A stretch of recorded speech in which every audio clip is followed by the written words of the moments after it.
Hello. What if I just don't press this button? Okay. The fun thing about English is you can use English to talk about English. So in this slideshow, I will exhibit some words that are words, but also words about words. We'll start with one we all know, palindrome, a word or phrase that can be read forward or backwards, like taco cat or Stanley Yelnats from Holes. The longest known word in common usage is this Finnish word, which means someone who sells caustic soda. Palindrome backwards is not a palindrome, of course. It doesn't spell palindrome, it spells smordinalap, which is a word that means a word that turns into another word when you spell it backwards. The Mirror of Erised from Harry Potter, or Harpo Studios. A spoonerism is a word where you can swap, or phrase, no, not that.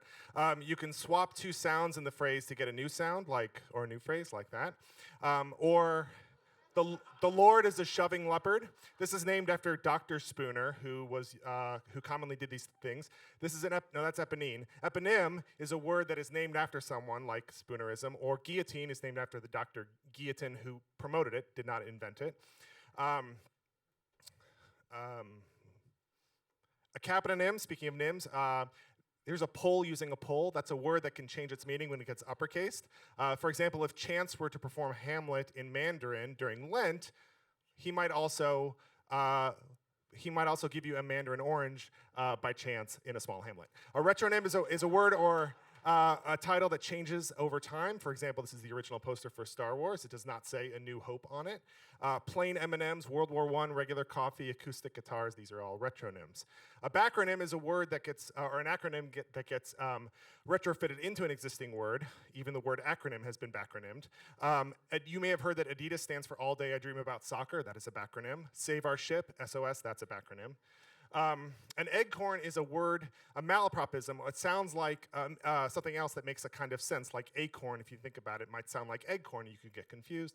All intensive purposes, coming down the pipe, the right to bear arms. These are all eggcorns. A Mazel comes from a mispronunciation of the word misled. These are words that you never hear out loud, so you don't know how they're pronounced, like biopic, or barfly, or gothard, or menace, or tutus, or unched, or ups.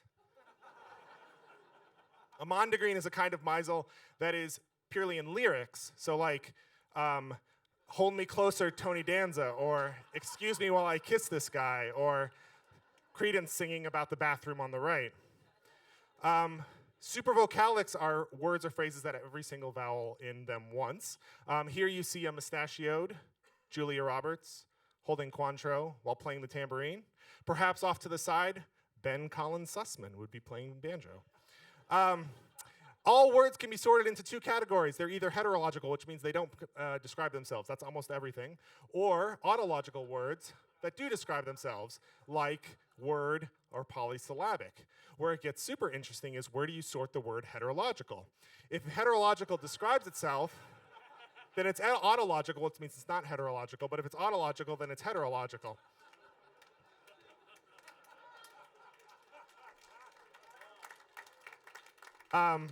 Azuma is a word that is used in two different contexts in the same sentence.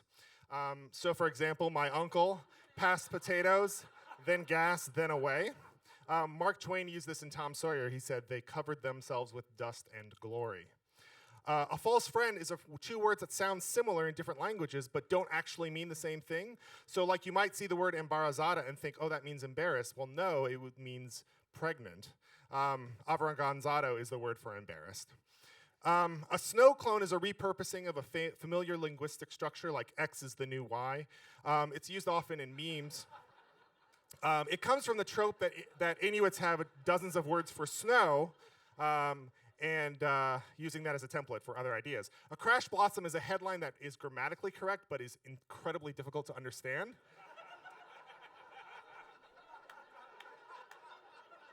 It comes from this headline.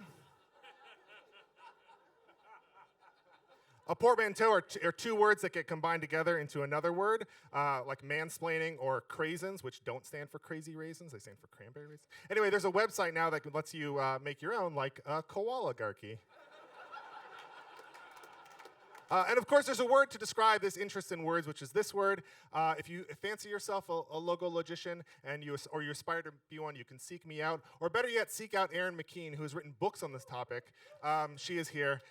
We both know a lot of words and are more than happy to use them.